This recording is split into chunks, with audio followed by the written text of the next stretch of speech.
අනිත් එක දැන් ඔයාලා දැන් ඇත්තම කතාව SPD බ්ලොක් එකේදී ඔයාලා මේ ලොකුවට වීඩියෝස් බල ඉන්න එපා. දැන් මගේම වීඩියෝස් තමයි. නමුත් මම කියන්නේ වීඩියෝස් බල ඉන්න එපා. අනිත් දේ තමයි තියරි බල ඉන්න එපා. questions ගන්න. questions අරගෙන ඒ question එකට අදාළව තියරි එක කියවන්න. ඒ තියරි එක කියවලා එතනින් එහා complete දැන් unit 3 නම් ඔයා කරන්නේ.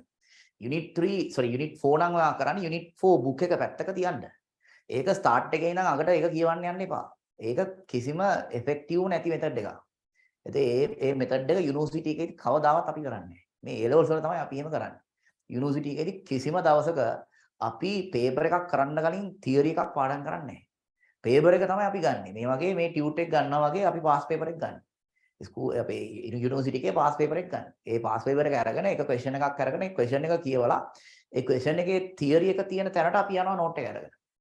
ඊට පස්සේ තමයි නෝට් එකේ ඒ කැලල ස්ටඩි කරන්නේ. ඒ කැලල ස්ටඩි කරලා ඊට පස්සේ තමයි මේ ක්වෙස්චන් එක කරන්නේ. ඒක තමයි අපේ ප්‍රොසීඩියර්. ඒක තමයි මෙතොඩොලොජි එක. ඇත්තටම ඒක තමයි ෂෝට් ටර්ම් අඩු කාලෙකින් මැක්සිමම් රිසල්ට් එකක් ගන්න පුළුවන් බෙස්ට් මෙතඩ් එක. ඉතින් දැන් ඔයාලට කොහොමත් 1 year නේ මෙතන තියෙන්නේ. ඉතින් 아무තු කාලයක් නැහැ. ඒ නිසා ඒ මෙතඩ් එකට යන්න. තියරි පොත් ටික පැත්තක දාන්න. right chemistry physics වල තියරි පොත් ටික පැත්තක දාන්න. questions ගන්න. question එක කියවන්න.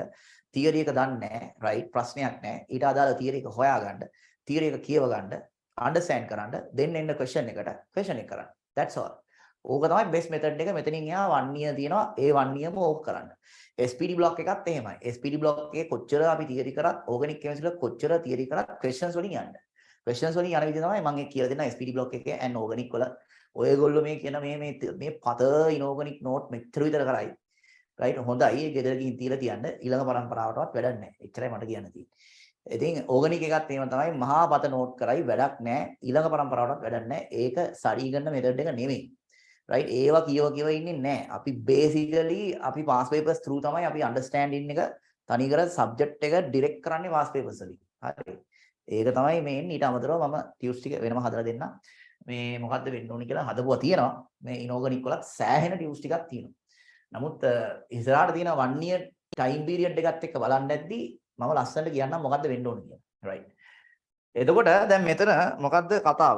මෙතන කියනවා මෙන්න මෙහෙම දෙයක්. 22 එකේ calculate the pressure of the system after the reaction is completed. right. Calculate the mass of N2 over මුලින් අපි ගමුකෝ calculate the pressure of the system after the reaction is completed. දැන් මෙන්න මේ complete reaction එක වුණාට පස්සේ pressure එකනේ මගෙන් අහන්නේ. complete reaction එක වුණාට පස්සේ pressure එක මගෙන් අහන්නේ. එහෙනම් මේ system එකට PV equals nRT apply කරන්න එපා. එහෙනම් අපි ඒකට PV equals nRT apply කරමු. question එකක් කරන method එක ඒකයි. right අහන්නේ කොතනද? එතනින් පටන් ගන්න.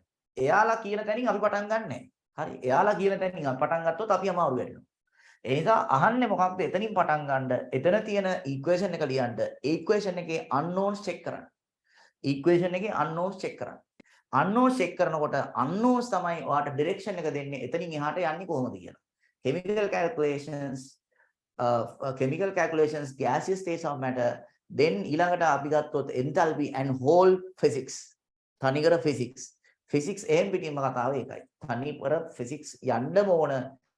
අහන තැනට equation එක ලියාගත්තා. unknowns check කරා. unknowns ඔයාලට directions දෙනවා right. මෙහෙම යන්න මේ unknowns හොයන්න, මේ unknown එක හොයන්න, මේ unknown එක හොයන්න කියලා ඔයාලට directions දෙනවා. ඒ නිසා final target එකට යන්න. target එක තමයි pressure එක. ඒකට equation එක ලියන්න. PV equals nRT. then pressure තමයි ඔයාලට calculate කරන්න කියන්නේ. pressure calculate කරන්න ඔයාලට volume එක ඕන. volume එක ගනිද්දි මෙන්න මෙතන තියෙනවා 0.25 cubic decimeters. එහෙනම් මේ 0.25 cubic decimeter bulb එකේ volume එක change වෙන්නේ නැහැ. එහෙනම් මෙතනත් 0.25 cubic decimeters තමයි මෙතන volume එක. and මෙතනත් තියෙනවා volume එක. එතන volume එක change වෙන්නේ නැහැ. එතන 0.1 cubic decimeters තමයි එතන volume එක. එහෙනම් මෙතන bulb එකක් තියෙනවා, මෙතන bulb එකක් තියෙනවා. ඔය දෙකේ summation එක bulb එකේ volumes දෙක එකට ගනිද්දි අපිට ඔන්න මෙතන වොලියුම් එක ඩේටා එකක් විදියට එයාලා දීලා තියෙනවා කියලා අපිට හිතන්න පුළුවන්. පැහැදිලිද කතාව? එතකොට දැන් මම මේක ස්ලෝලි කරන්න මම try කරන්නේ. හරිද? මගේ ටීචින් ස්පීඩ් එක වැඩි නම් ඔයාට මම වීඩියෝ එක දානවනේ අනිවාර්යෙන්ම Telegram channel එකට. එතකොට ඒකෙදි ඔයා ඒ time එක invest කරන්න ඕන. පැහැදිලිද කතාව? ඒ කියන්නේ ඔයාට spend කරන time එක ගැන හිතන්නේ නැතුව වැඩ කරන්න පුළුවන් ඔයාට හරියටම තව 6 months විතරයි. හරිද? හරියටම තව 6 months විතරයි ඔයා spend කරන time එක ගැන හිතන්නේ නැතුව වැඩ කරන්න පුළුවන්. ඒ නිසා මේ වෙලාවේ spend කරන time එක ගැන හිතන්නේ නැතිව වැඩ කරන්න. අපි අනිවාර්යයෙන්ම 6 months before the exam syllabus එක ඉවරයි. හරි 6 months before the exam syllabus එක ඉවරයි. එතන ඉඳන් ඔයාට time එක manage කරන විදිය right ඒකට කොහොමද වෙන්න ඕන දේ මම ඒ ටික කියන්නම්.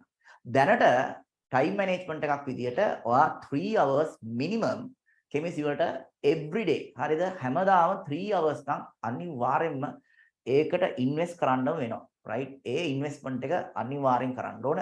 ඒ 3 hours වලදී 3 4 5 වලට ඔළුව හදාගන්න 1 2 3 කියන 3 4 5 වලට ඔළුව හදාගන්න unit 1 එක අතහැරලම දාන්න. ප්‍රශ්නයක් නැහැ. term test එකක් ආවම යන්තම් unit 1 එක බලා ගන්න. unit 1 එක completely අතහැරලම දාන්න. unit 2 එක second structure essay first structure essay එක through විතරක් revise කරන්න. වෙන මොකුත් කරන්න එපා. second structure essay එක 10 years back second structure essay එකේ කර ඒක revise කරන්න. ඒක තමයි අපි last 6 months කරන්නේ. last 6 months අපි කරන්නේ මොකක්ද? first structure essay එක 10 years back. second structure essay එක 10 years back. third structure එක 10 years back. එහෙම කර තමයි subject එක revise කරන්නේ. questions through ම තමයි subject එක revise කරන්නේ. ඒ නිසා තමයි 6 months before the exam syllabus එක complete කරන්න plan කරලා තියෙන්නේ. හරිද? ඒකෙන් හරියට වැඩ ගන්න. දැනට ඔයාලට එහෙම revise කරගන්න පුළුවන් වෙන්නේ second structure first structure essay එක විතරයි. දැනට first structure essay එක through unit 1 and 2 revise කරගන්න වෙන මොකුත් කරන්න යන්න එපා. ඊට අමතරව 3 එකයි 4 එකයි 5th එකයි ඔයකට මම ඔය හදලා තියෙන ටියුස් ටික කරන්න. ඒ ටියුස් ටික කරාම ඔයාට එතනින් එයා chemistry ටිකත් හැදිලා තියෙයි, physics වලට ඔළුවත් හැදිලා තියෙයි. ඒ time investment එක ඔයා කරන්නේ නැතිව ලොකු result අපි expect කරන්න හොඳ නෑනේ. අපි වැඩ කරලානේ අපි බලන්න ඕන දැන් මේ එන mark එක right ඔයාට 48 තියෙන්නේ. right ඒ 48 ආවේ වැඩ කරලාද? අපි ඒකනේ බලන්න ඕන. right ඒක වැඩ කළා නෙමෙයි ඒක ඇවිල්ලා තියෙන්නේ. 48 ආවේ වැඩ කළා නෙමෙයි. එහෙනම් අපි වැඩ කරන්න ඕනේ. ඒකයි ඔයාලා ඉතින් තේරුම් ගන්න තියෙන දේ. අපිට ලේසිම දේ තමයි මොකක්ද? right මේක මේ මම වැඩ කරා. ඇත්තටම එයා තමන්ගේ question එක ඇහුවොත් වැඩ කරලාද මේ 48 ආවේ කියලා. ඇත්තටම ළමෙක් කියන්නේ නැහැ කියලා. හැබැයි එයා blame එක ගන්නෙ නැහැ. right ඒකට කියන්නේ accountability කියලා. හරිද? accountability. life එකේ එක accountability. accountability කියලා කියන්නේ ඔයාගේ life එකේ ගන්න හැම decision එකක්ම ඔයානේ ගත්තේ. ඒක choice එකක් නේද? දැන් අපි ගත්තොත් එහෙම දැන් අපේ institute එකේ කියන්නකො. අපේ institute එකේ chemistry teachersලා දෙන්නෙක් ඉන්නවා. හරිද? එයා අනිත් teacher කොච්චර හොඳද මම කොච්චර නරකද ඒක වැඩක් නැහැනේ. ඔයාට options දෙකක් දාලා දීලා තියෙන්නේ නැති ඔයා හරි option එක තෝරගත්තේ නැත්නම් ඔයාගේ නැත්ද? නේද? ඒක අපි institute එකේ ඕනට කියලා වැඩක් නැහැනේ. එයා options දීලා තිනවා. එයාට තේරෙන්නේ නැහනේ. එයා මොකද ඇවිල්ලා ඉඳගෙන මගේ පන්ති අහගෙන ඉන්නවද මම උගන්නන දේ. අනිත් සර්ගේ පන්ති අහගෙන ඉන්නවද ඒ උගන්නන දේ. ඉතින් මෙවුන් හරක් වගේ ගිහිල්ලා අරකේ නෝට් එකක් ලියාන ගෙදර ගියා කියලා අපේ ඉන්ස්ටිටියුට් එකේ ඕන වැරදිද නැහනේ. නේද? ඒ වගේ තමයි. එතකොට ඒකට කියන්නේ accountability. ඔයා ගන්න decisions වලට අනිවාර්යෙන් 100% ඔයා තමයි responsibility ගන්න ඕනේ. accountability. පැහැදිලිද කතාව? ඒ නිසා ඒ accountability ගත්තොත් definitely හරිද? ඔයාට අනිවාර්යෙන් සක්සස් වෙන්න පුළුවන්. තමන්ගේ දෙයක් ගැන තමන්ට responsibility ගන්න නැති මනුස්සයට ජීවිතේ කවදාකවත් දියුණුවක් නැහැ. ඒක හොඳට තේරුම් ගන්න කිසිම field එකකින් දියුණුවක් වෙන්න බෑ. අනිත් එක්කෙනාට වැරදි කිය අරයා මේක කරපු නිසා තමයි මට මේක කරගන්න බැරි වුණේ කියලා. එහෙම කියන කෙනාට you have no shot. පැහැදිලිද කතාව?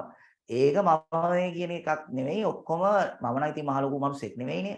ඔය ගොඩක් right එයාලා මේ ලොකු තැන් වලට ගිය මිනිස්සු හැමෝම කියන්නේ යන්නේ ඒකයි. හරිද? if you are not taking responsibility of your actions you have no shot. හරිද? තනිකර ඔයාගේ choice එකකින් තමයි ගමන යන්නේ. ඒ නිසා ඒ responsibility එක අරන් ගන්න වෙන මොකුත් කරන්න එපා. හරි අනිත් අයට වචනයක්වත් කියන්න එපා. ඔයා වැඩේ කරන්න. ඒ ඔක්කොම ඔයාගේ choices. වැඩ කරලා බලන්න අනිවාර්යෙන් result එනවා. right අනිවාර්යෙන් result එකක් එනවා. වැඩ නොකර හිටියොත් ඉතින් result එකක් එන්නේ නැහැ. ඒක ඉතින් ආයි කතාවක් නැහැනේ. ඒක result එකක් එන්නේ නැහැ. ඉතින් ඒක හොඳට තේරුම් අරගෙන වැඩ ටික කරගෙන යන්න අනිවාර්යෙන් හොඳ result එකකට යන්න පුළුවන්. වැඩ කරොත්. right දැන් මේක